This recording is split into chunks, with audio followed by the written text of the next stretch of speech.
Родился камин абсолютно случайно. Я просто увидел невероятно красивое изображение, которое очень выгодно отличается от остальных каминов, которые я видел.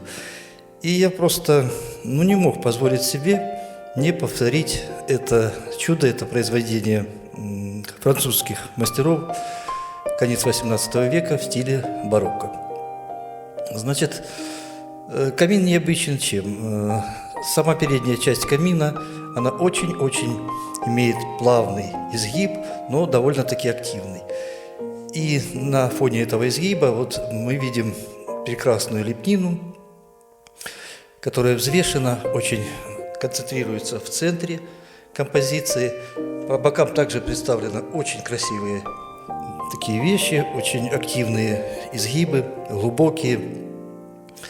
И сам камин по себе, как целостная композиция, представляет, я считаю, произведение искусства. Не потому, что я его копирую, а именно вот в этом и есть его цена. Я, как художник-скульптор, увидевший его, я был просто поражен.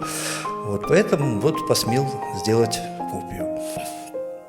Он делается из очень высококачественного гипса с стальной арматурой внутри. То есть он прочный, он долговечный.